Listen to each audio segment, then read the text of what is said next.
この番組はご覧のスポンサーの提供でお送りします。Alrighty, welcome everyone. I'm Teeaboo and I am here for Natsume Yuujinchou-san. Yes, I didn't say Zoku. Episodes 4 and 5. Last week we watched episodes 2 and 3. Episode 2 was about a sneaky yokai doing sneaky things and a pretty cool, pretty awesome yokai who was doing utterly non-sneaky, horrifying things, but was actually the good guy. And then a creepy dancing thing dude just like grabbed her and turned her into a branch, because that seems like a fair punishment. It actually does. That was fucking awesome. So there was that episode, and then there was episode 3, which was about Shibata, who I still really don't like, but I will begrudgingly say that he's, like, not hopeless. He's a character who has the potential for redemption. I just don't think he achieved it in the last episode at all, and I'm not super happy about him. If he does appear again, we'll see if he can redeem himself. I'm kind of hoping that he doesn't, but that's just me, and that's not entirely fair, and that's okay. Everything that I say is always subjective. Please. Regardless, those were the episodes that we had, and they were pretty okay. Episode 2 was pretty fucking awesome, especially the finale for it. Episode 3 was pretty okay-ish, sort of. It had a lot that I didn't like in that episode, but not because it was bad, just because it was a character who I didn't like, and has nothing to do with disliking the show at all. I fucking love this show so far. Okay, that's enough about those episodes. We're on to the next episodes. This one's called Young Days. I don't know what the fuck that's gonna be about, but maybe it'll be about young Natsume, or maybe not, or maybe it'll be about, like, a kid yokai, or maybe it'll be about young Reiko, or I don't fucking know. It could be literally anything. So let's watch Young Days, episode 4 of Natsume Yuujinchou-san. I've got the episode up. It's ready to go. There will be 2 versions, picture-in-picture version in the description, timer-based version up on YouTube. Beep, beep, timer. Let's go. Not wasting time. Okay. Forgot how hard that hits.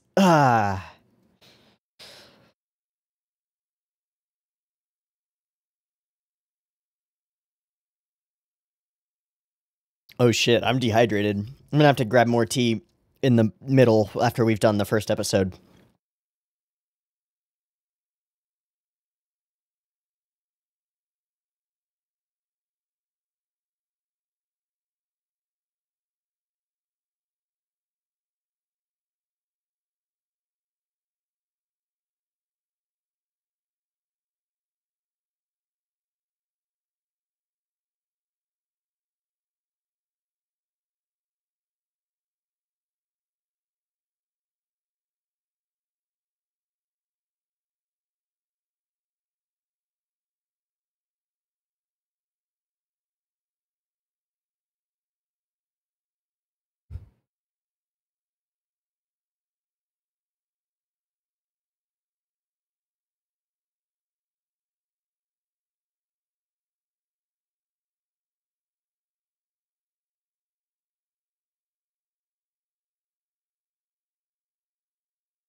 Sweet.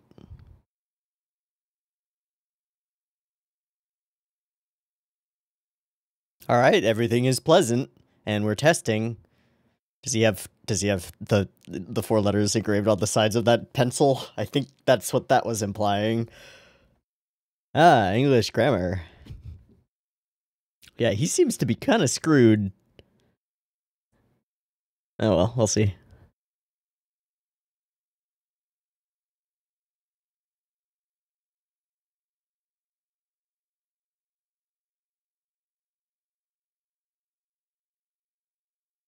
Our time now?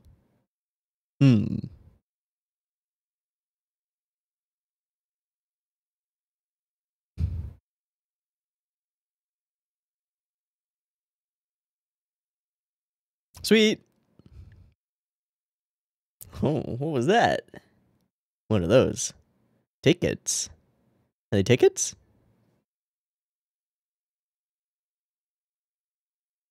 Oh, cool. Oh, wait.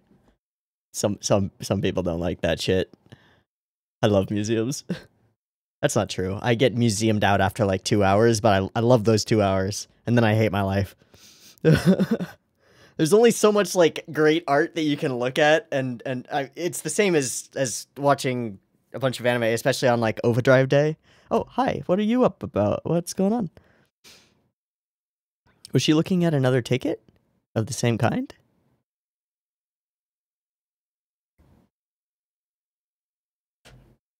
So it's a ticket to the same museum. No, it's not. Elementary school reunion? Okay, just looking for faces that I recognize. Oh, no, you're not. Yeah, the time passes. This is gonna be a really nostalgic episode thing. Is it about me being able to see yokai? Of course.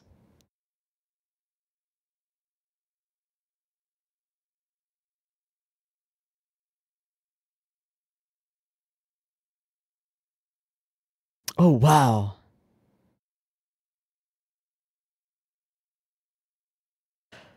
I know who the one with the twin tails reminds me of. She reminds me of the girl from Sangatsu. From Sangatsu. Oh, what? Oh, what?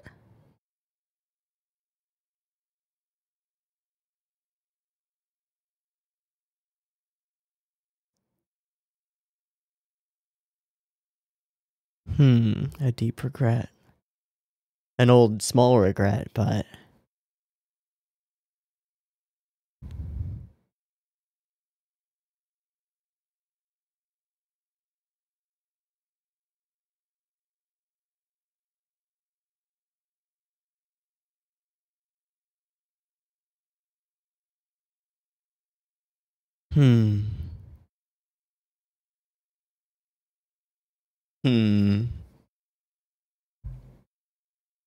You are way too good a person, Toko. Oh, yeah, no friends. Yeah. Oof.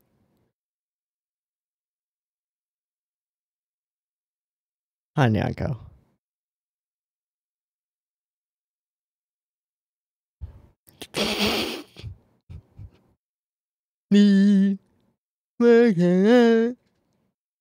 Wow, why do we need a translator's note for that?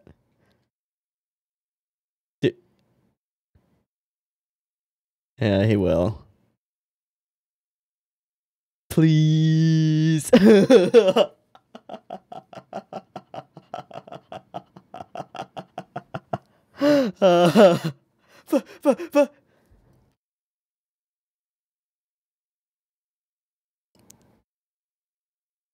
Much better. Much better. Oh, hi.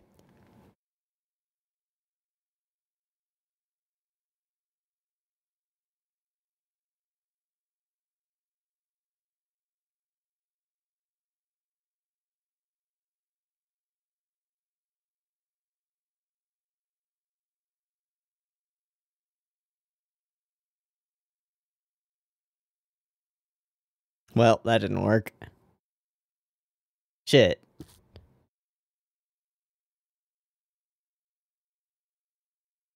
Well, you're about to meet somebody who can. Until you meet one that can see you. Who is this yokai? And this is the strangest yokai introduction that we've had ever. Is she going to be reminiscing as well? About Reiko? About Natsume? Probably. Unless it's about Shuichi.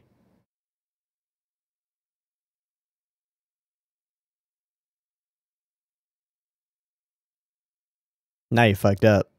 Yes, you will. Well... that didn't work at all. Such impotence on your side.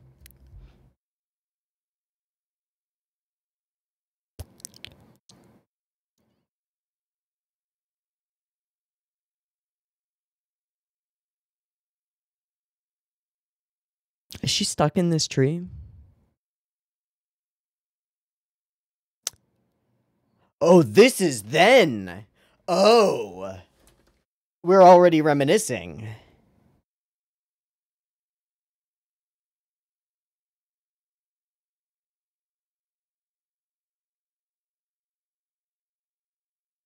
Bruh. Bruh, punch that fuckboy.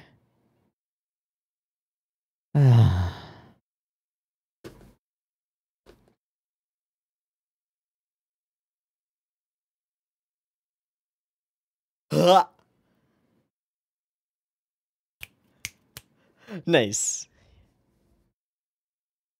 He's looking at me. The fuck? Yeah, he did.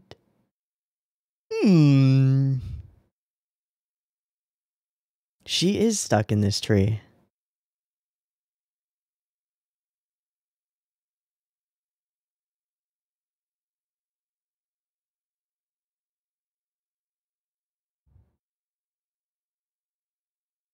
But if there was, maybe you could make a friend.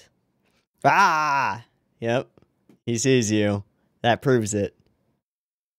He can hit you in the face, too. Bruh. Oh, she's not stuck in the tree. You just tried to scare him. Okay. Okay. What a bitch. That's awful. But it was all you had, right? Yeah. Oh my god, he's just like, oh god, fuck, oh.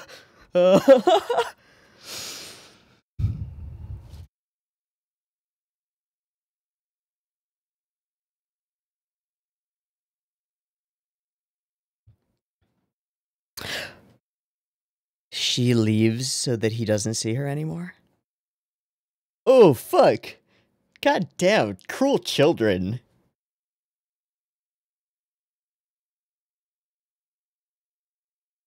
Just like you. Yeah, just because of that.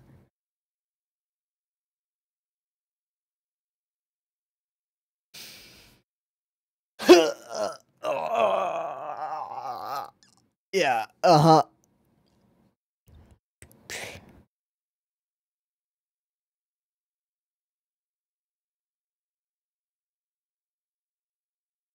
Huh.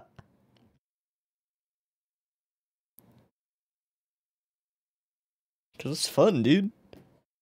Oh shit, what a question. I'm just walking to my car. I'm not trying to follow you, I swear.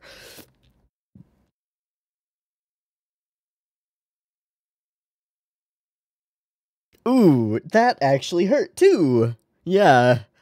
Oh shit, he took that as a legitimate rejection. Like, oh, I don't actually care about you. Oh, okay, cool. It just confirms my belief about everyone, including yokai. Wait a second, what did I say wrong? Yeah. Oh shit. This episode is weird. I like it. Doesn't fit, does it? You want that connection, huh? Okay. That was half the episode? Where did the time go?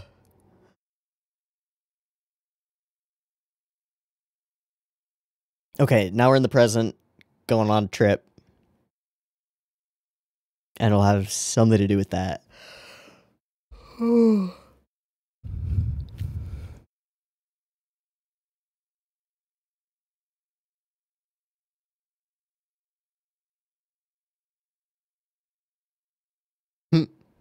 Not quite.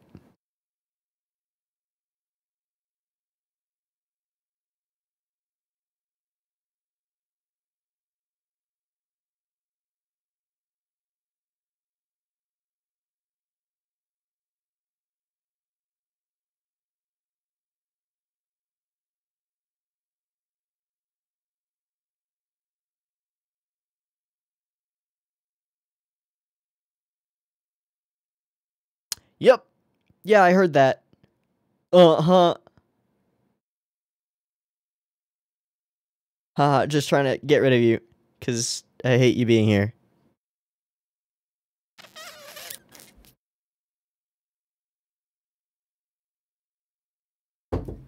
Shut the fuck up, man. You're just trying to ease your own conscience.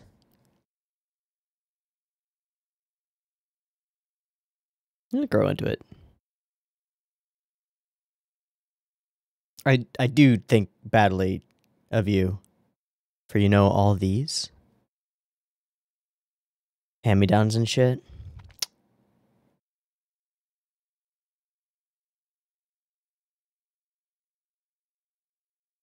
It's like the first nice thing that's been done to him in a sea of pain. Also, he's sleeping in their son's office study room. And then he left. Oh, fuck. He's gonna go with the coat out into the rain? Who is that voice actress, fam? Who is that? She plays a main character in something.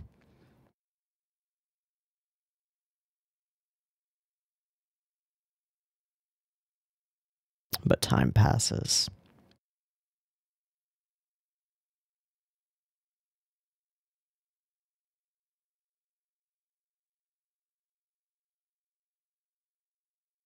No, not while there are people around.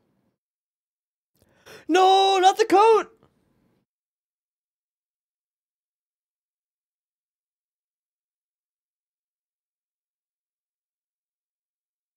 He's gonna get in the fucking coat.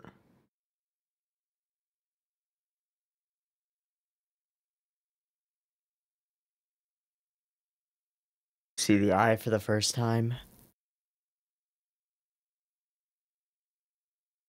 Yeah. Yeah. Yeah, time to get the fuck out of here. Shit. She just wants to see that he's okay, just like Toko just wants to see that her friend is okay, even though the little thing that occurred was small. She just wants to see him, so he's gonna come walking down the path and she's gonna see him and not talk to him or like approach him. She'll just be pleased and content that he's like alive. I figured it out. Tell me that that's the episode. Okay, Kit Kat. Becoming a Kit Kat. That's a very cute Kit Kat. Going searching. Oh. Oh.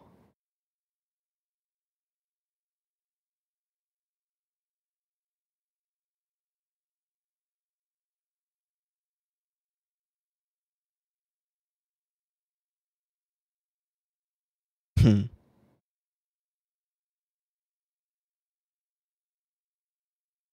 Yeah, a cat who doesn't know you will just do that. Fuck that. Nope. But yeah, okay. Oh, dude.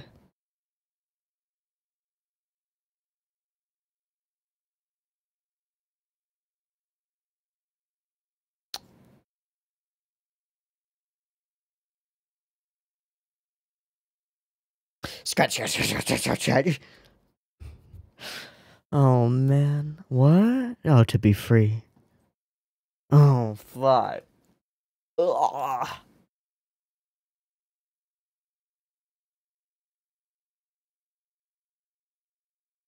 A man who lives alone is either a beast or a monster or a god.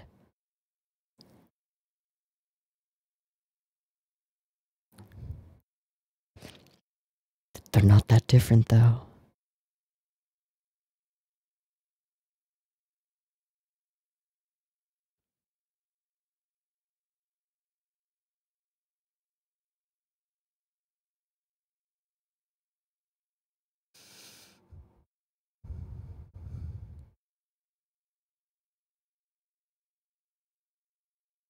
Well, it's not Toko.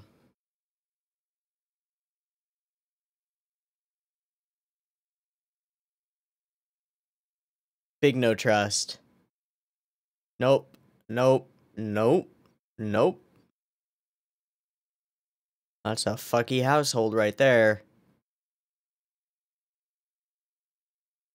But he said he wanted to live alone.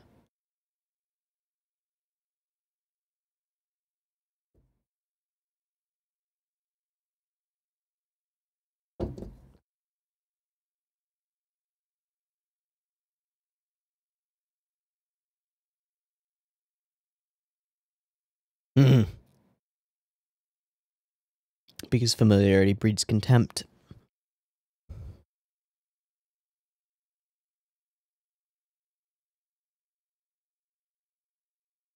Oh, that's what's his face. Oh no, it's not.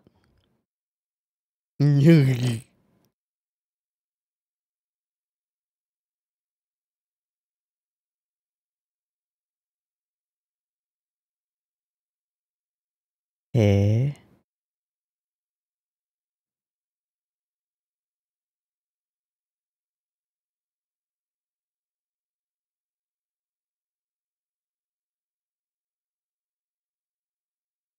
Jesus.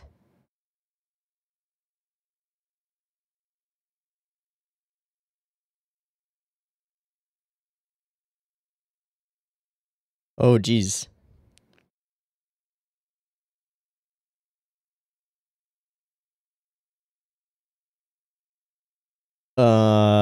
Don't become a dark spirit, please. You're too nice for that shit.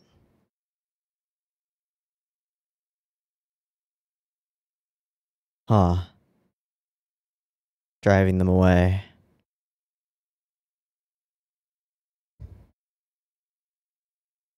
Reveling in it.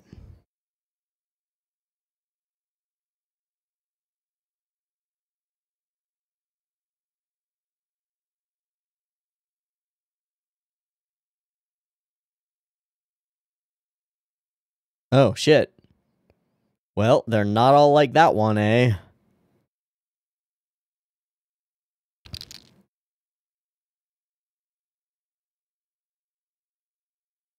Until...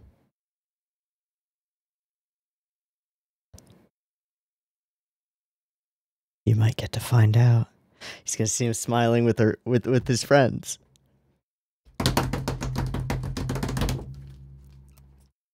Fuck yeah! It's not quite the way I predicted it, but that's totally okay.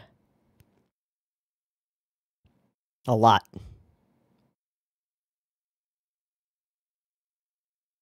And he smiles. I don't hate all of you.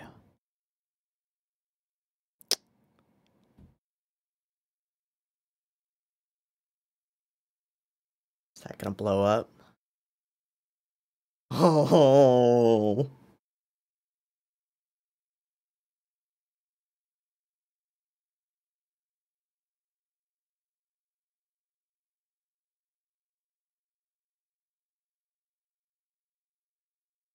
Huh.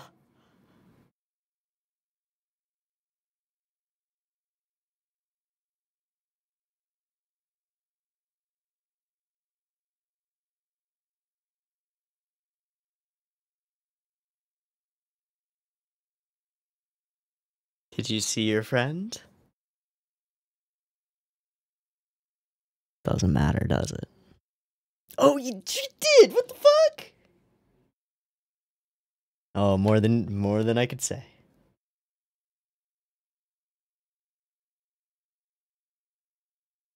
Yeah? Oh.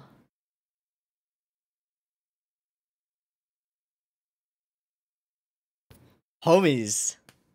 Alright. No questions asked, just alright, dude. Do what you gotta do.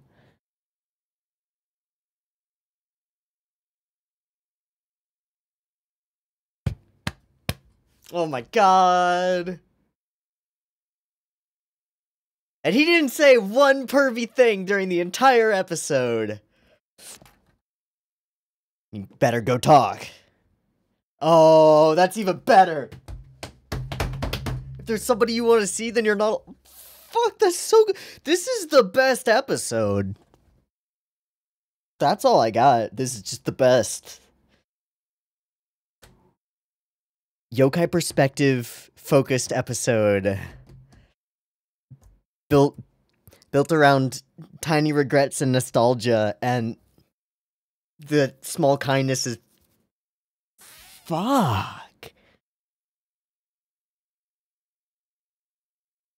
Like, this is just a somber and beautiful episode, and it riles me up because it's so fucking good at that. Like, I'm having the opposite emotional response to something that should make me thoughtful and, like, contemplative, because it does it so fucking well that I'm happy.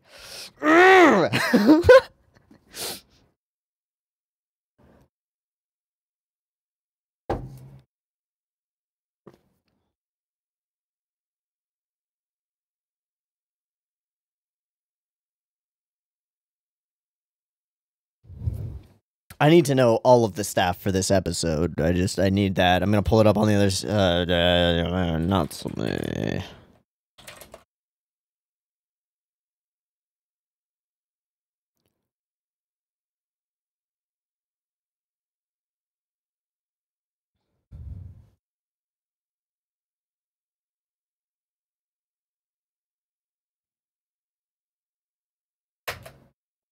The thing lurking in the storeroom. All right, that sounds different. That sounds fun. Okay, staff time. I said a little bit of my piece in the ED as the ED was playing, but I'll say it kind of again here. This is an amazing episode. The change in perspective is the biggest shift in the episode, right? Because we get it all through this female yokai whose name we do not hear, but we can assume that Natsume does, that she gives him her name. Whoa. For an emotionally laden episode, this has some of the best script writing. It's fantastic. I don't know how well that matches up to the manga on this chapter, because this feels so dramatically different that I would believe that someone different had written it straight up. This is a fantastic episode in my opinion. It is like interwoven with intricacies. They're simple intricacies, and that's an oxymoron, and I'm a moron. But they are simple intricacies. The simple intricacies are the setup, which is Toko has this, how do I even put it? Like that shimmer of regret that you sometimes get when you're like almost falling asleep and you remember something silly that you did, or something that was just a little bit petty, and you wonder if somebody else realizes or remembers that moment that you were not the best person to them, and it worries you. That's a part of the human conscience, and a part of the way that we judge our past selves and forge a new self to move forward, right? Like, thinking about those things that give us pain instills within us a desire to not do them again. It instills whatever guilt or whatever that is. But then that is juxtaposed with the conversations and relationships between this yokai who gained an entirely different understanding of humans because of this interaction that she had with Natsume, and it went bad for a while because of it. Not because he was like mean to her, but because people were mean to him, right? And she saw it and thought it was cruel and awful. Whoa. And then we pile on top of that, like, Natsume has smiled a couple of times previously, but we haven't seen him like smile that way, the way that he did in this at the end of this episode. And that was like real and serious and important for him as a character and for the whole thing. Whoa. And then there are particular lines in this episode that are hyper resonant, like the line about if there's someone you want to see, then you're not alone anymore. Whoa. Okay, I need to staff it up. I need to staff it up. So, this is the first episode of the season. Is it the first episode, period, scripted by Aya Hoshinaga? I don't know. Script for episode 18 of Cowboy Bebop. Script for multiple episodes of Durarara.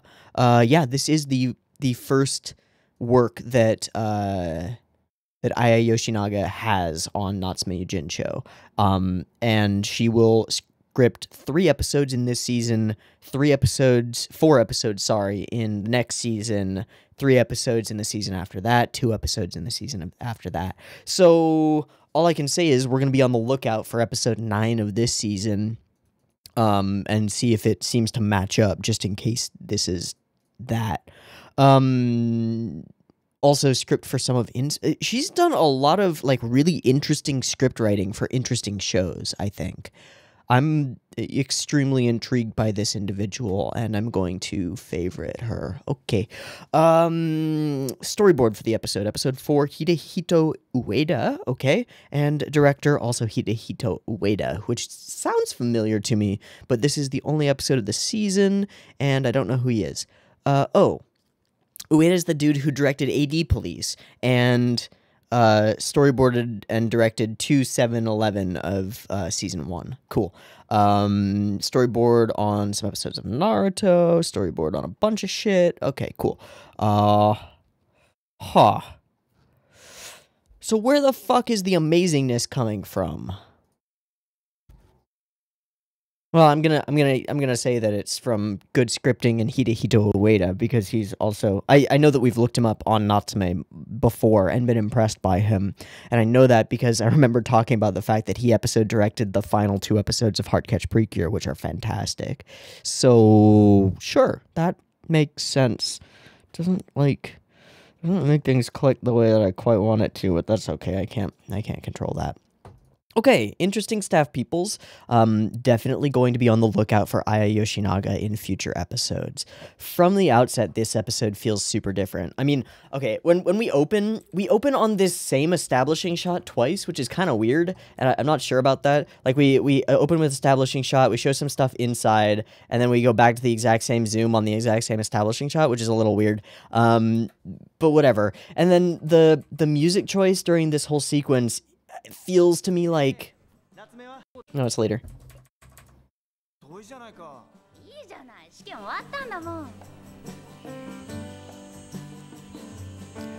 It feels like that classic, you just opened a visual novel and you're on the title page of the VN, and it's just like that's the music that's playing before you go on your main character's school day and stuff, you know? Like, that's kind of what it makes me think of. I don't really know. But we all decide to go on a trip to a museum. We find Toko, who is thinking about class stuff. And there's an elementary school reunion, which is not something that I've ever heard of, but that's cool. And there's this, like, heartbroken nostalgia here that she, like... Okay, I don't quite get this. Handmade cookies... pressed flower cards that I made. So wait, why is she insincere? For making cool pressed flower cards? I think that's pretty cool. Why are those not acceptable as a handmade gift? They're like a cool crafty thing. Is it because they're flowers that were like made by a tree or a plant? But then the flour and the sugar that's in your cookie isn't something that you fucking, like, squeezed out of a sugar cane and then dried and then refined. Like, what? Okay, I don't actually get this. I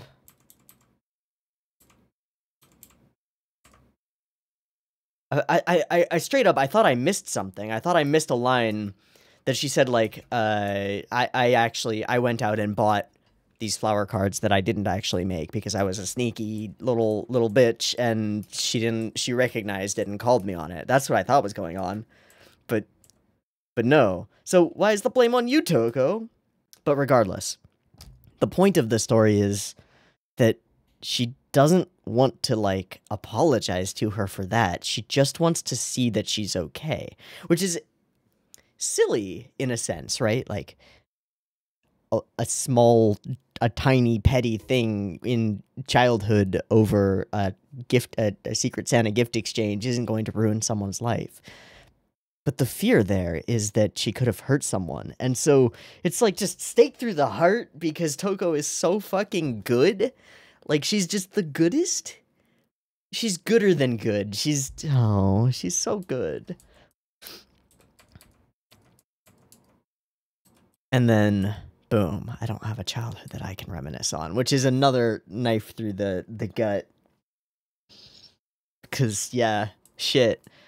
Even when she's thinking about something like not terribly positive about her childhood, that looks like glory and all things like sugar and spice and everything nice to Natsume, whose childhood was ostracization and loneliness and being the fucking weird kid.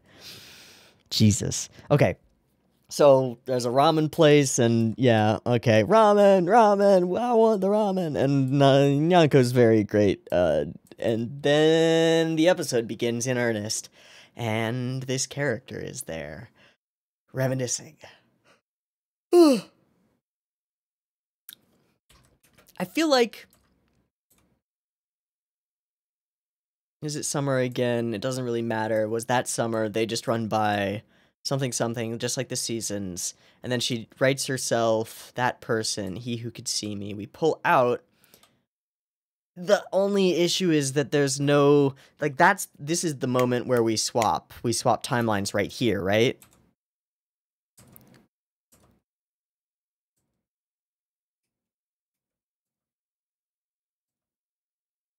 I think so.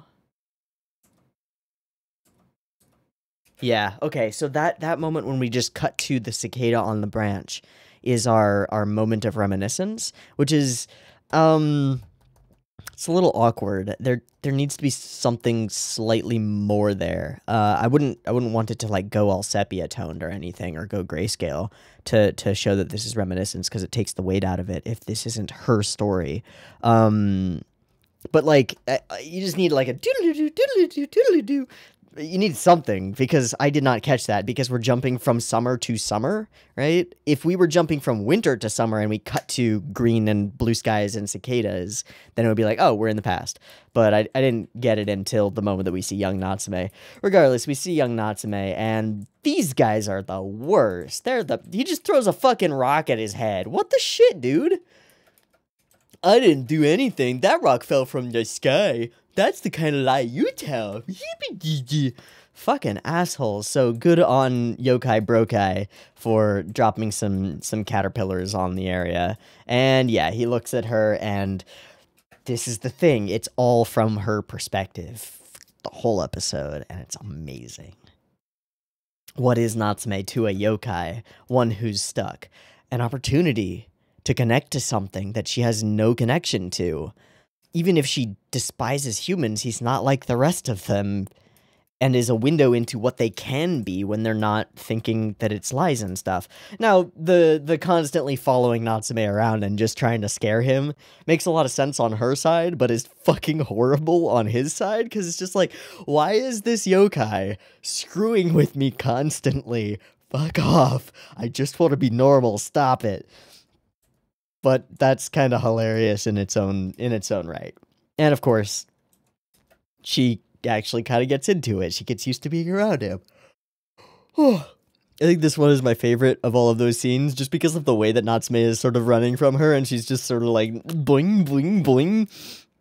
And he's just like, eyes down. No, no, no, no, no, no, no, no, no, no, no, no, no, no, no.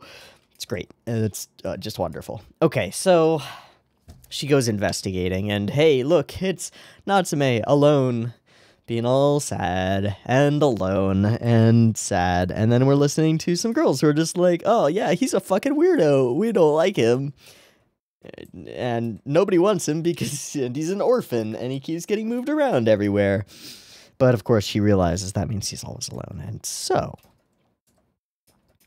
what a silly thing. Oh, yeah, and just because we've already got two knives in our heart, we just gotta twist them a little bit, just twist them a little bit, show another happy family with a fucking mother who he will never have again. Yeah, orphan boy, feel bad, ha ha ha. Shit, man, it's fucking rough. And this is not the time, but it's also perfectly the time. That it's all first-person perspective. Oh. But it's more than first-person perspective. this is the first time he speaks to me, she's giving us a guided tour through her memories of him. And that's so cool as a concept and framing device for an episode. It's so cool. We get to see the other perspective completely. It's wonderful. And I love this as well, how human her mannerisms are, right? Like, you've said goodbye and then walked in the same direction as somebody, right? It's the exact same thing. It's like, whoa, I'm not, I swear. Or okay, so here's a unique experience to guys. There's a flip side of it to women, of course. But if you've ever like walked into like a dark parking garage immediately after, I mean, I've done this and it's hilarious to me because I'm 5'5" and tiny and like the least threatening person. Okay, maybe I could be a little less threatening if I were, I don't know, smaller or like rotund enough that I didn't look fit, but I'm not a very threatening looking person, and still I have walked into a parking garage or a parking lot and been just like walking to the place where I'm going and not even realizing that I'm behind a woman and realizing that she thinks that I'm following her, and she starts like walking faster and I'm like, oh no, and so I'll just like slow down and like let her get way ahead so that it's clear. Oh god, it's the awkwardest. But I mean the flip side is that if you're a woman you think you're about to be assaulted, which is a lot worse, obviously. But still, this is the same sort of thing that you would do. It'd be like, whoa, I'm not following you, I'm just walking to my car, I swear. Yeah. It's a very human mannerism is all I'm trying to say, and one that resonates. What's up with him fucking everything? Okay, can we also talk about the fact that this episode is just generally very attractive?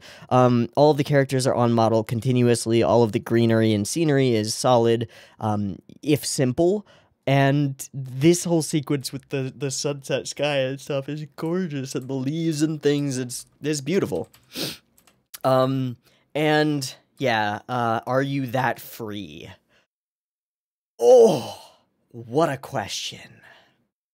Do you have so little, like, holding you down that you're able to just on a whim follow someone? What must that be like? Thinks Natsume. Huh. He envies her loneliness. Right? That's the thing. She gains a connection because of him. But he wants to be alone at this point and can't value what she could be to him until he's older and he gets to come back.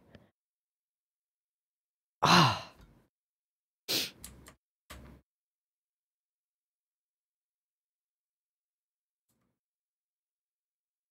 Additional side note, the entire first half of this episode feels like it's 4 minutes long. It's so snappy. It moves so quickly. And that's not for a lack of content. It's just I was fascinated by it, enthralled by it, and lost track of time completely, which is amazing and usually a sign of good things. Okay, we turn our attention to the present. And within the present, oh, right, then we flash back to this shit. Oh, dude. We've seen this type of scene before, Natsume overhearing the people responsible for him. In fact, I think it was the woman with the nails who we saw yelling at that other guy. But regardless, like, overhearing people who are nominally responsible for you talk about how much they don't want to be fucking responsible for you and how they would love to pawn you off to somebody else is horrible. And yet, in the midst of that horribleness, while this uncle person is fucking trying to, like, the way I see it is to be easing his own conscience, right? Like, oh, there's really no choice. Oh, this is that, well, you'll be staying with somebody else, and it's sorry, he's taking his exams, and yeah, here, have this hand-me-down coat. Sure, this'll be okay. Please take this as a token of I'm not the worst person in the world. Maybe then I can sleep at night. Shitbag. And yet, what we see is that small act of kindness buried in as many layers of awfulness as it is something that Natsume so desperately needs that he can't even see the rest. We see him just holding on to the coat, happy, smiling.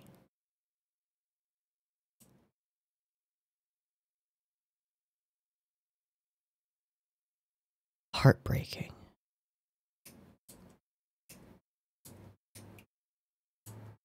And then time passes. Until this instance. And then he lashes out. I hate you all. Fuck. And so he never came that way to school, intentionally avoiding her. Oh, and it's in that moment, I think, that we see her green eyes. I don't actually know. She's brushing away a tear there. I didn't realize. And she goes searching, and she finds. And in the garb of an innocent cat, she's able to break through, right? No reason to suspect. And maybe not knowing it, she gives him the warmth and kindness from an innocent creature that he desperately needs. Says he wants to be alone while clinging so tightly to something that can't hurt him, right? Shit. This is a good episode, dude. Sweet smell. And in turn, he doesn't realize that it's her kindness until we snap back to the present and he smells that smell again. Shit! Just like this forever. How I wish to be left alone. Oh. A poignant wish. And a tear falls from a yokai toward a human. I love the blackout shadow awfulness of these characters, who she clearly sees as not even human, right? Also, the shifty eyes is... Ugh. Relax, you'll get used to it in no time, and then they just, like, cackle off into the distance. Fucking hell. And he leaves. And he's gone. It's better to be alone, eh?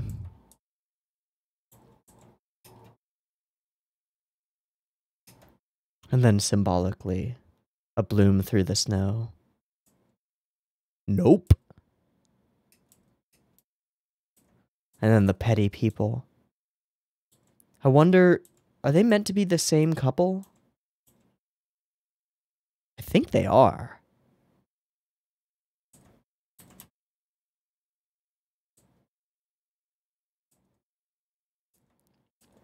I don't know, though. Bad, detestable humans. And so she became a little bit of a monster. An evil tree. Stay away, stay away.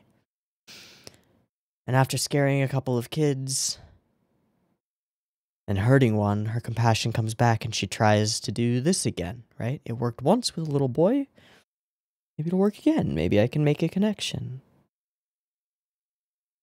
Just happened to choose a kid who fucking hates cats. And that kid's gonna be a serial killer, seriously. No, hating cats is fine.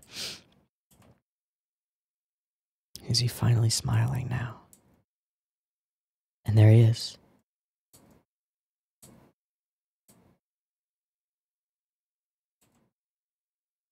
Now I think I can understand your kindness.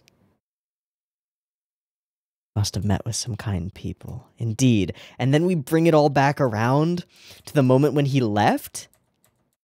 Right? And told them that he needed to leave. And we see the exact thing that is the thing that has caused that change. Toko and these three. It's people, right? It's the connections that he's made that allow him to be the person that he's becoming now. Natsume is a person who, as we see him, as he is portrayed to us, is intrinsically good, right?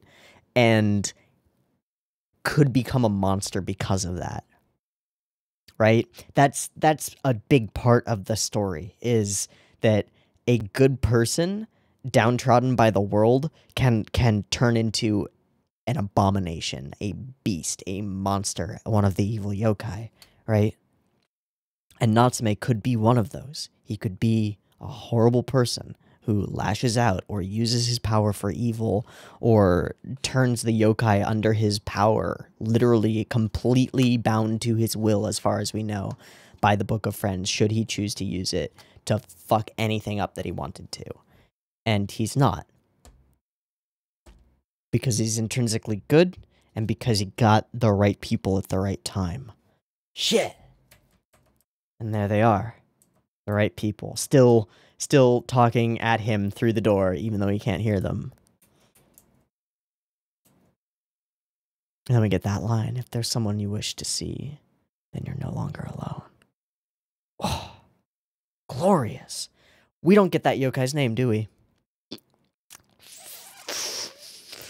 We don't get that yokai's name, do we? Shit, I can't look up her voice actress. Oh no. I'm gonna try anyway. Mal usually has little thumbnails, so I'm just gonna skim through the Natsume-san little staff list thumbnails. Long-haired, one-eyed yokai, Yoko Somi. Who are you, and where do I recognize your voice from? Somebody in Bleach, somebody in Coyote Ragtime Show. Oh, she's Olivier Armstrong in Full Metal Alchemist Brotherhood, but I know the dub better than the sub, so that doesn't actually help me that much. She is... No, she's not. She's Natasha Radinov in Gunsmith Cats? What? She was the one doing that crazy Russian accent. That's crazy. Kaori Kawashima in Standalone Complex, second Gib. Second Gib, what the fuck? Some Pretty Rhythm, Romeo, Shaman King, Stratos. Shit, I don't know her from anywhere. I actually don't.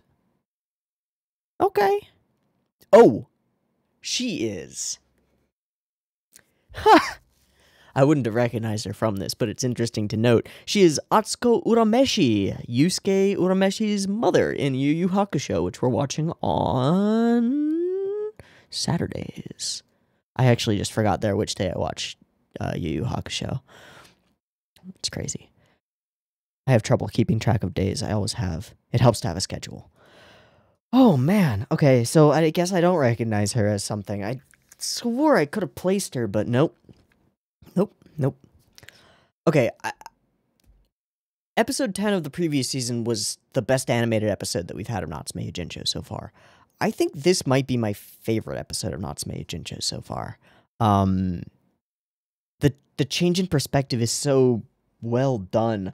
Literally, my only flaw that I could possibly find in this episode is that the transition between present day, present time to the past is a little bit unclear until it becomes effortlessly clear when we see young Natsume, right? And that's barely a gripe at all. So that's pretty fucking cool for an episode. I think this one's really good.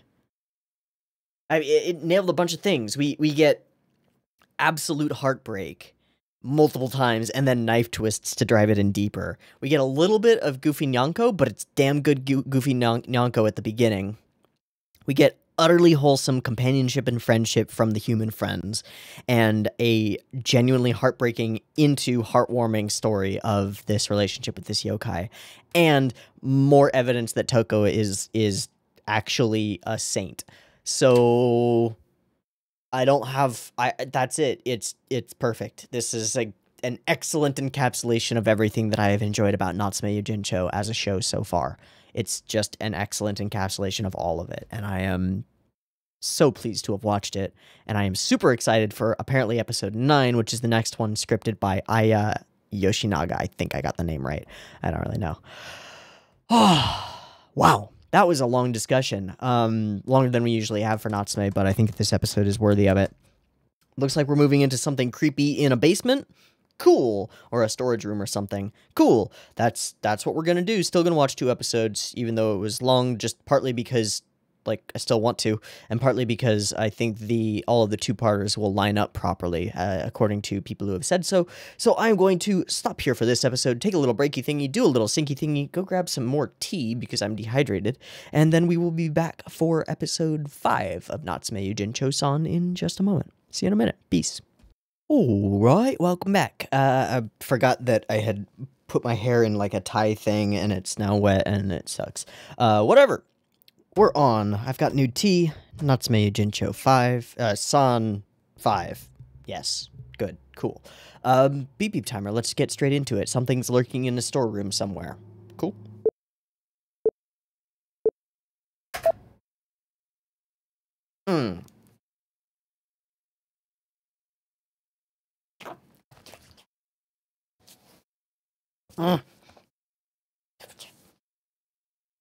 Better.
Okay.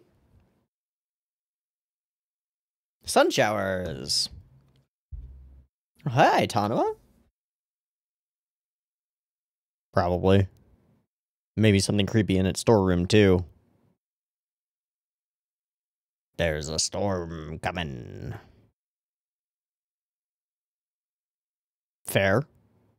Yeah, I was about to say, is there something creepy coming out of that dark spot behind you?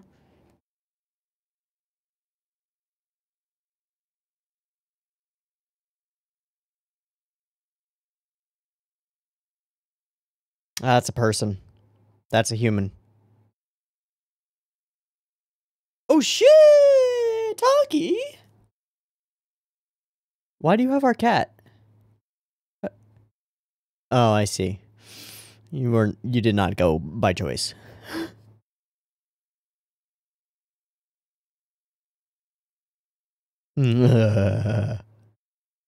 Just eating up that jelly. And then captured him. Uh-huh. Uh-huh. Bring! Uh-huh, yeah. It just happened. Never. Never. It's not pudding.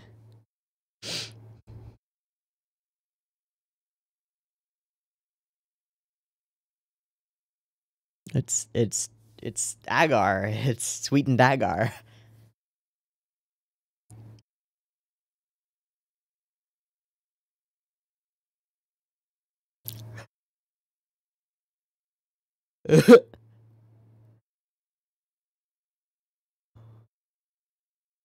Dude, Taki is so fucking cute.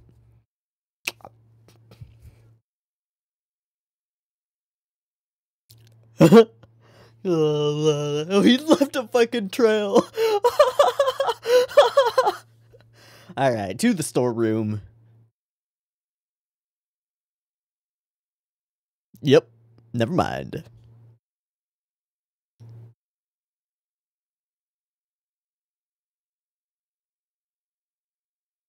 Uh-huh. Well, then it works. I have a feeling it's animate.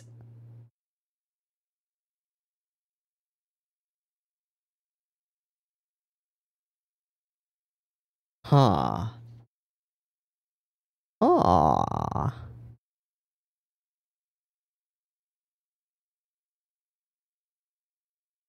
That mask is a little too human looking. Oh, shit.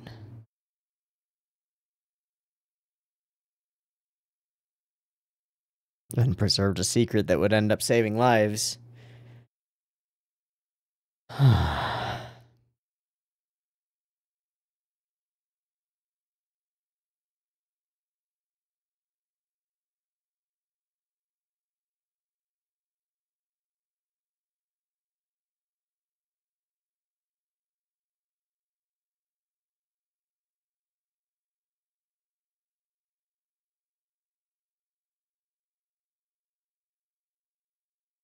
Why do I feel like that was a seal or something?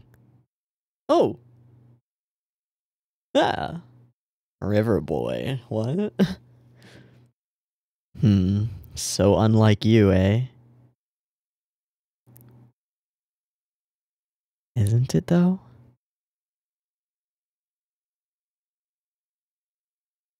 Be another hour.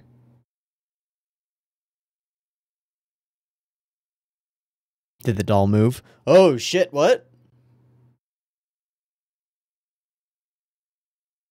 Oh, okay. I thought they had been moved there. Uh-huh. Ha ha ha ha. Uh-huh. Alright, clean up, clean up. Also, removing all of the evil wards. You know, just those things that might actually be doing something important. But hey, this is pretty fun. It's a lot of crap, though.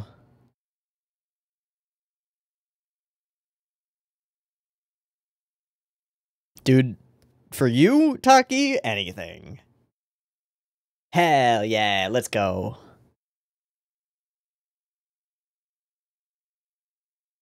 And spooky things, where are they? We moved those, didn't we? Okay, where did one of them go? There is a yokai wearing a kimono now. What? One of them wasn't a kimono. One of them was something else.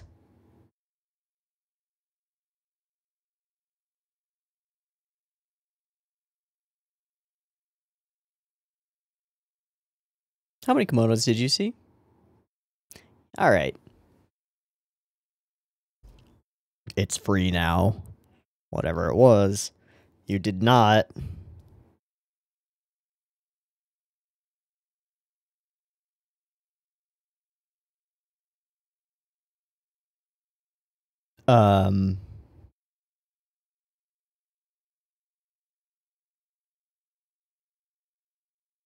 Thank God Nyanko is nearby-ish. Oh no, he left. Fucking asshole.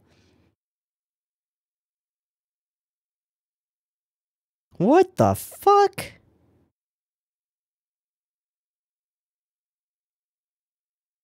Those were some fun angle choices.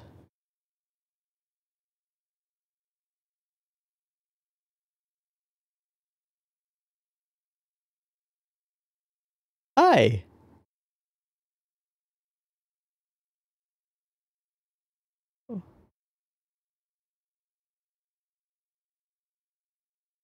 Yes? Where are your eyes?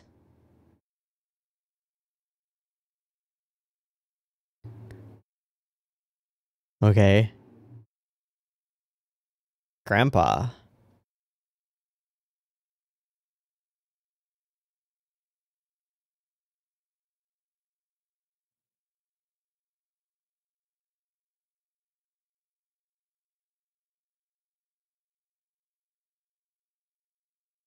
Called it! Knew that was a fucking seal. And the angles that we had of him upside down make that make sense too.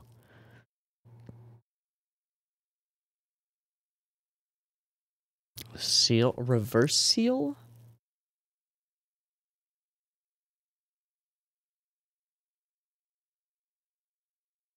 Oh.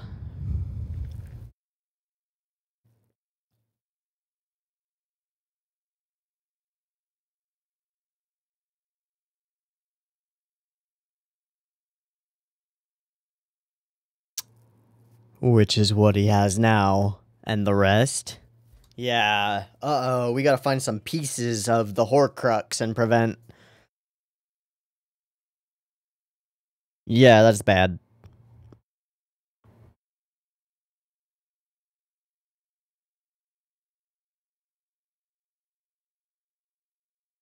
Time to go. Thank you. Familiar when you were around Shinichiro?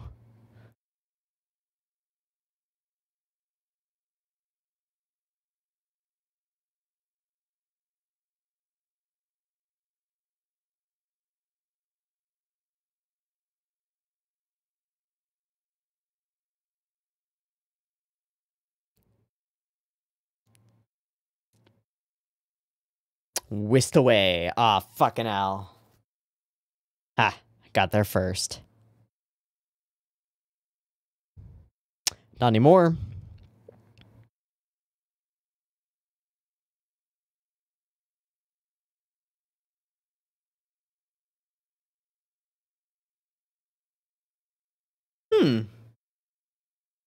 There's a yokai chilling on my... Can we draw a little circle thing so that we can all see? Can we just show Tanama a yokai for the first time, finally? It's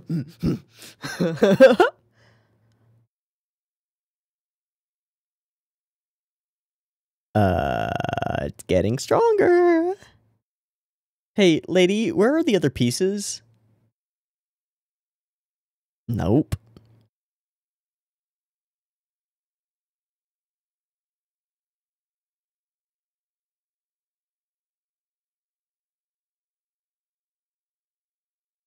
But...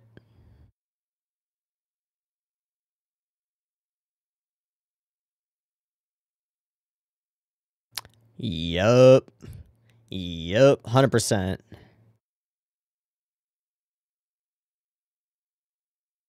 Huh? You asked a question. I'm sure they did. Yeah. Of course.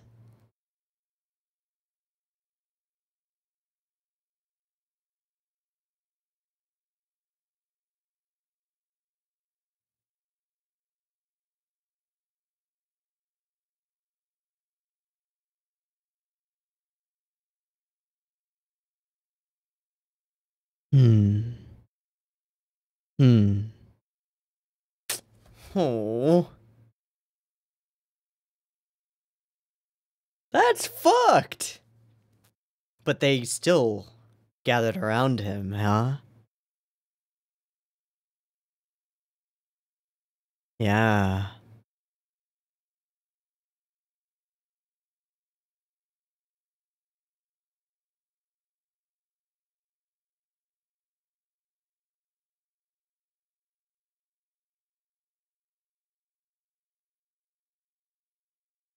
Feeling vibes. Yeah.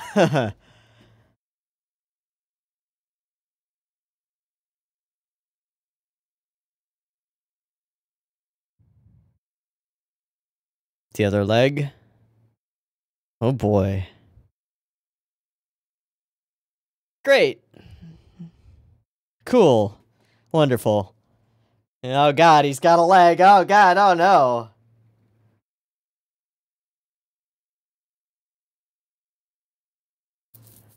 Did Tanama see that?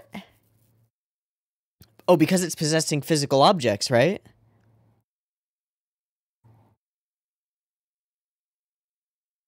But he didn't see the kimono.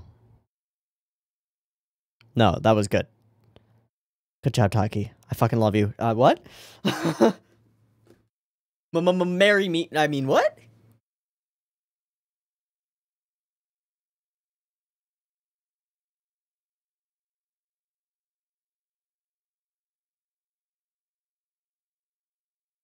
We saw those in the group of all of them hanging out. Yep.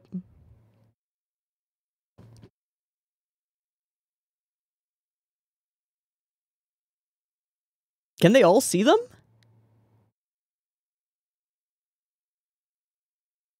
Well, yeah.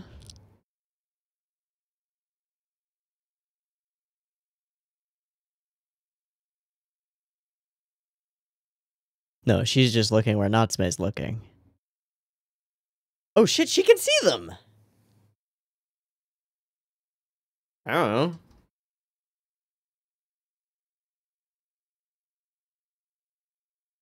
Aww, marry me. I mean, what?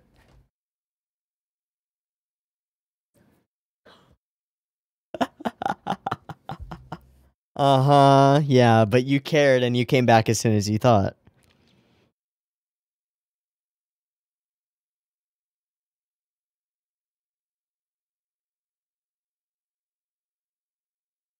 Mm.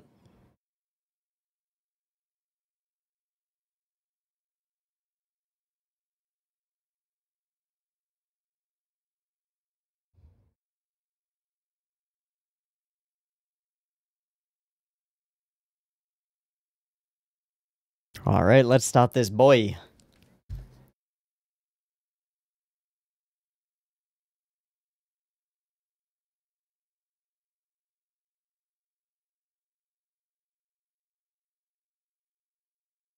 Sorry, dude.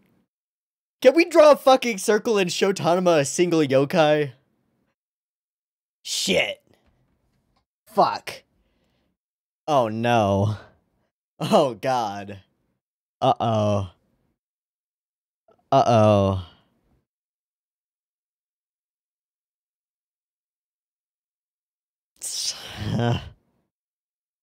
That's a huge problem. Circles. Thank God! Oh my god! Oh, okay, he knows and hasn't asked about it?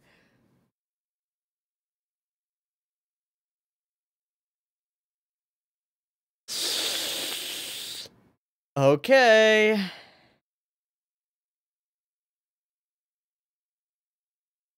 Yeah, that was pretty bad. This is different. Yeah, they're alright. Do it. Do it, Taki. Fucking do it.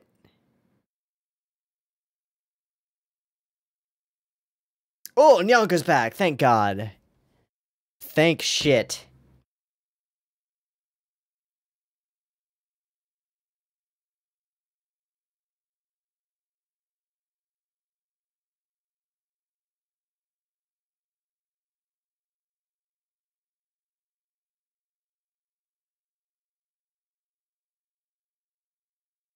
What's up?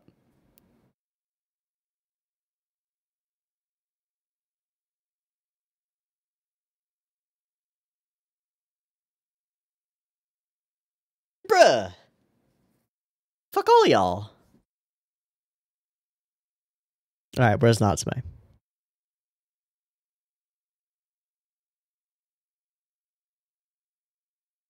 Oh, shit. He wants a new arm. Fuck that.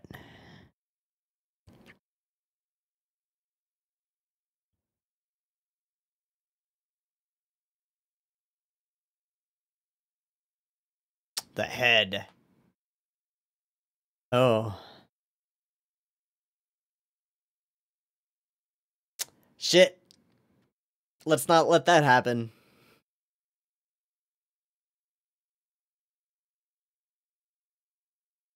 Yeah, fuck out of here. Oh, jeez.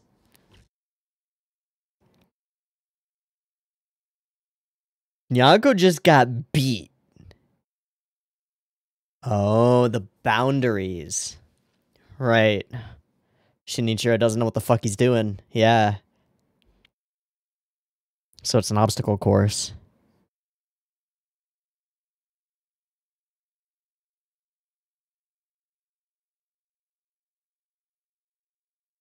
Yeah. Whoa, that's cool. No, little yokai. Is he out?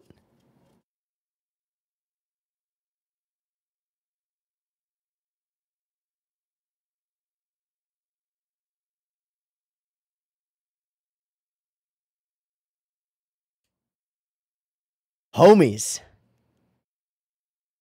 Wait, did he just blast them all?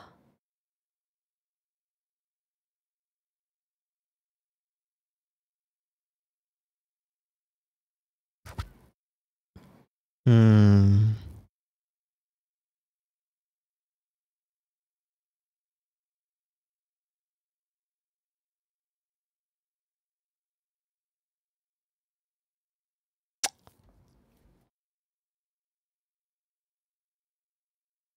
Oh.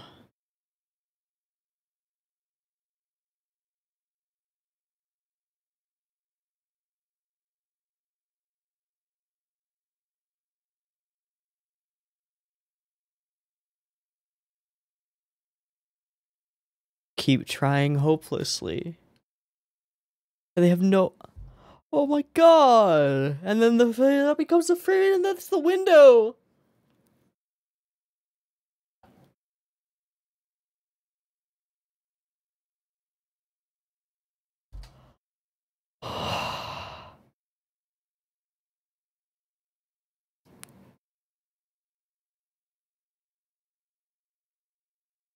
Okay, they didn't all sacrifice themselves. Good.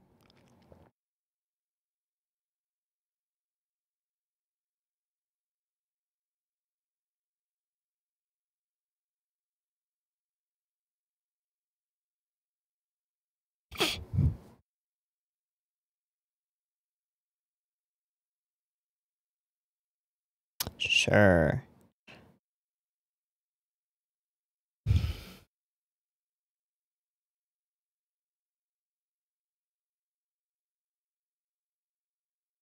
Tell me she's in the circle. Tanama, turn and look! Yes! No! Fuck!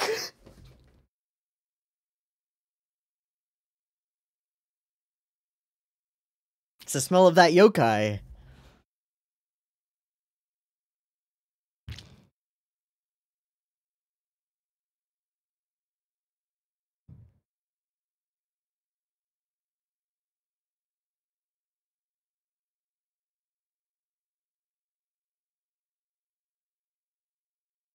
Wow.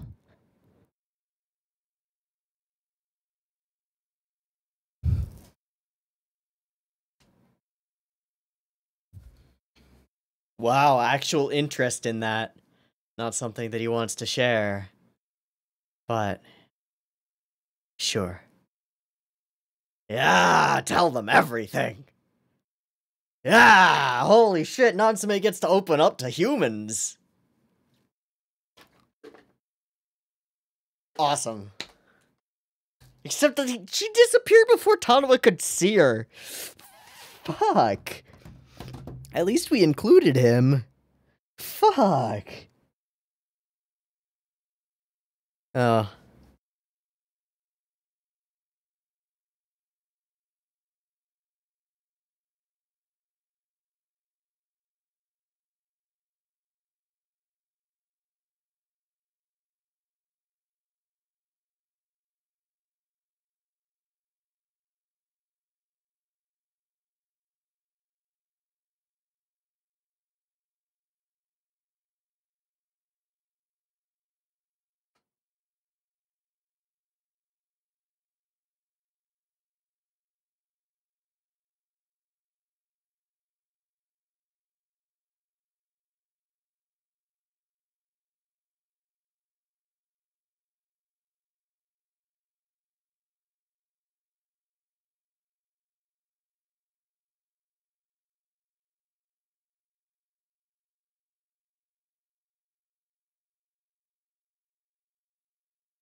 That which is not human. Okay. I don't recognize that person. Yokai character. Cool. I mean, coming off of the previous episode, this one feels, like, simple and straightforward in comparison. If we hadn't just seen the previous episode, this would be, like, a really solid episode. Jesus, connections across the boundaries from yokai to human and back the other way. Finally, like, actually bringing Taki and Tanama into a serious thing. I mean, Taki was helping with something, but it was also, like, super directly related to her, and this is a little bit less so. genuinely spooky at times and in a fun way. Wow, this is a good episode. I mean, this is a really good episode. Okay, first big take of the episode is that Taki is the cutest, and Natsume x Taki or Tanama x Taki are the only true pairings. Just saying. Or Taki x Nyanko, whatever. Who gives a shit? I like Taki a lot, and if this show were to ever have a romantic subplot, I would want it to be Taki. That's it. She's so fucking cute and wholesome, and I love her, and it's just true. So is Tanama. He's a bro. He's a homie slice. The full slice of homie. Now, I forget what Yokon is made out of. What makes it purple and the flavoring of it. Yokon. Yeah. Oh, it's the red bean paste. Okay, that's why. Yeah. Okay, that's what it is. It's kind of like it's kind of chalky in texture, and it like kind of like. You could snap a stick of Yokon. It wouldn't snap. It would be like bending Jello, and then it would break down the middle. But it's different because it's got like a texture to it because of the bean paste. It's really tasty. It's really tasty stuff, but really sweet. So I can see why, and super like thick because it's like agar. It's gelatin kind of. Just like whoa, super goofy. And then super spooky and fun and goofy in that way. And then just cleaning up the place, looking around the place, all of the different little things that could be misleading, right? Like, oh, yeah. But then he finds this little thing, and it's a setup. What is that? And I was thinking it looked like a stethoscope, but that's the answer. They don't understand humans at all. He couldn't see them, and yet he was so precious to them as someone who is interesting. Just interesting. Whoa. And they would sit there and taunt him, but it was beyond good-natured, right? Far beyond good-natured. It was beautiful. Whoa. That's super cute. Oh, and then that, yeah, okay. So, inverted kappa dude, that's bad. Whoops. And now it's unsealed. Whoops. But in the meantime, what we're actually thinking about is it's nothing great to be able to see yokai, and by the end of the episode, we get to a point where the people who cannot see yokai ask him to explain his experiences with them because they're interested, right? It's a matter of perspective, always. And Shinichiro, her grandfather, someone desperate to be able to see them. Like, the only line we have ever heard from that character is, "Please let me see them just once, please." That's the only line we ever hear from him. Holy shit, man. And in that desperation to see them, he ended up gathering them all around him unknowingly. Whoa. And so his life was infused with them. Now, there isn't anything specifically different about the middle one. And I don't think it's a kimono yokai exactly. It's a wooden doll yokai. Which is horrifying in its own right. Yeah. This part of the whole thing and the genuine mystery of it is really fun and I think really well done in this episode and well written, so credit to mangaka, obviously. The sound effect that they used for the yokai being somewhere else in the house and us hearing it is really nice. And by really nice, I mean it sounds like a horrible insect creature eating a corpse. Mixed with a thunderstorm. Listen to it again. You'll hear exactly what I'm talking about.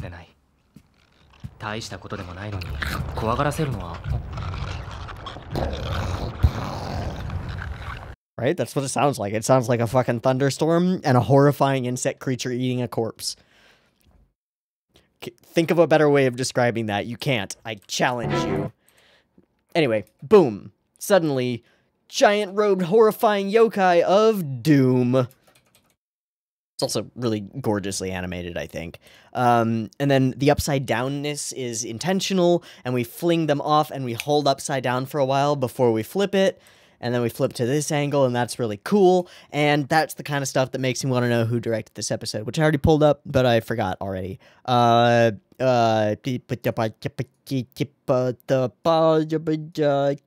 Ohata storyboard.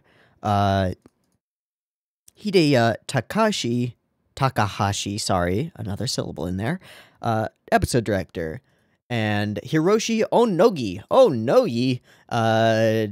wrote the thing. Okay, Onogi... Is he the guy who wrote a lot of Rin Daughters of Nemosne? Yeah, he wrote the screenplay for all of it. I thought so. Okay. Also, series composition and script for a majority of Full Metal Alchemist Brotherhood, which is very impressive. And series composition and script for Birdie the Mighty Decode, and a bunch of other things. Cool. Kiyotaka Ohata, who I believe was the storyboard? Yes. Storyboard. He's worked on Natsume before, right?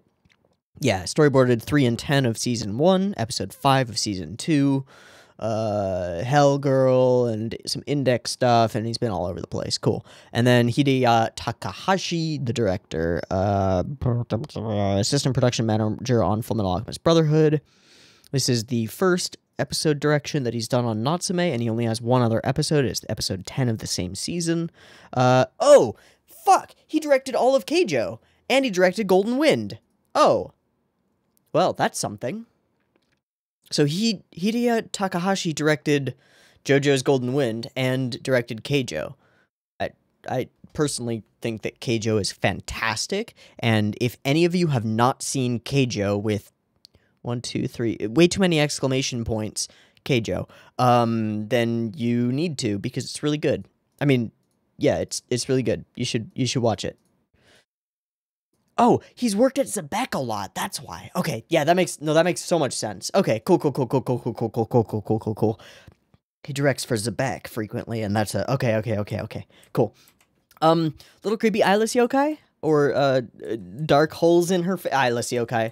She's creepy. I like how creepy she is, but she's also super wholesome and wonderful. And then she does some creepy spinny things that are horrifying.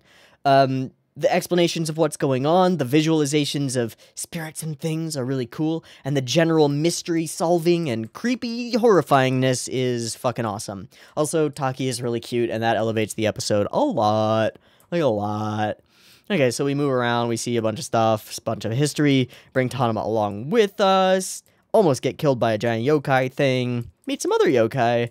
I was confused because I thought that they were revealing themselves to the others because they said some stuff about that, but I'm sure that that's not what they actually said.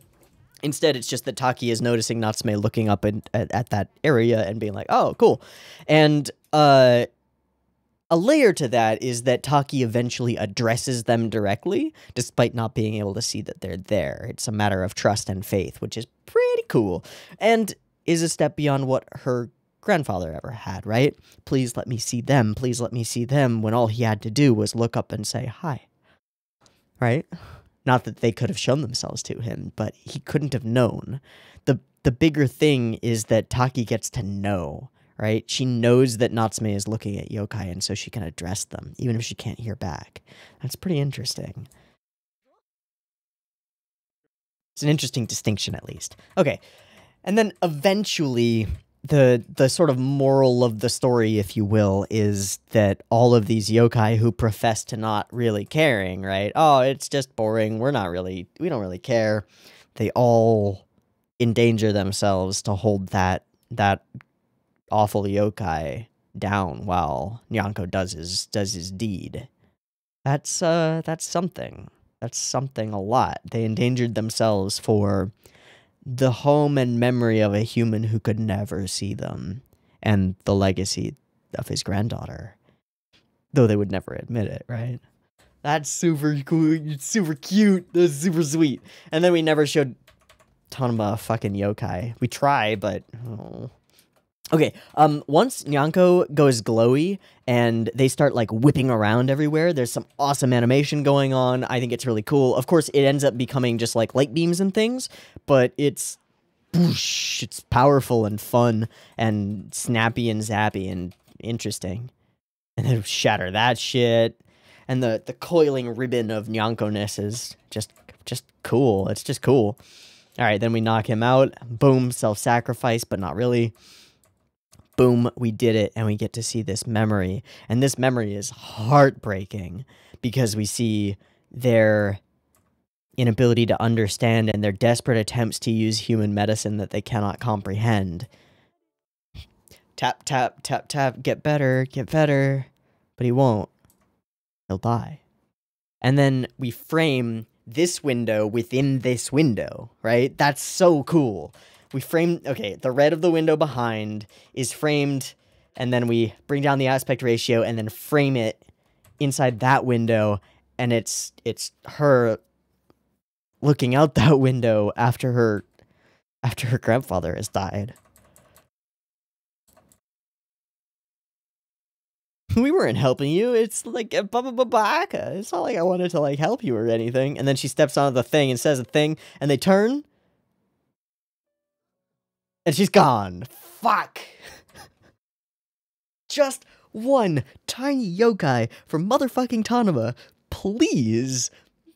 Please. That boy deserves to see. I mean, he has proof. He knows, but he deserves to see. Oh well. Big rip, Tanama. We're gonna be in like Natsume Yuujinchou Roku, and I'm just gonna be like, Tanama needs to see a yokai. It's killing me. Whatever. I guess I'll just have to get over it. I thought this was a pretty fucking great episode. It was really good, but also like a normal Natsume Yuujinchou episode, as opposed to the previous one, which I would call not a normal Natsume Yuujinchou episode. I think episode 4 was stellar. This one is really good, but 4 was stellar. All right, I think that's gonna be a wrap. I like this episode a lot. It has like inklings of things to say, but I don't quite know what they are. I'm still keeping in the back of my mind this idea of Natsume being strong enough to not be controlled by others. And I don't know if we're really pushing on that path too much. I just don't know. This episode obviously has things about yokai and the ability to see them that call into question Natsume's perspective on such things, but I don't really know what concise encapsulation of the ideas present in this episode I could give you. I'm just not sure. So, I'm not going to, and I'm going to call it quits. No, I do think this is a really good episode, and I think it has a lot to say about how yokai see people. But, and then we combine that with the previous episode, which has a lot to say about how yokai see people, given that it's from the perspective of yokai observing a person mostly. So that's pretty interesting. I'm just going to wrap. I think these were 2 really excellent episodes, and I'm going to simmer on them, and we'll come back next week for more episodes. I feel like somebody told me that 6-7 is a 2-parter, but I don't remember, so we'll just play it by ear and find out next week. I've been Teeaboo. This has been Natsume Yuujinchou-san. I hope you've enjoyed episodes 4 and 5. Yeah, I hope you've enjoyed it as much as I have, and I hope to catch you next week for 6 and 7. Peace.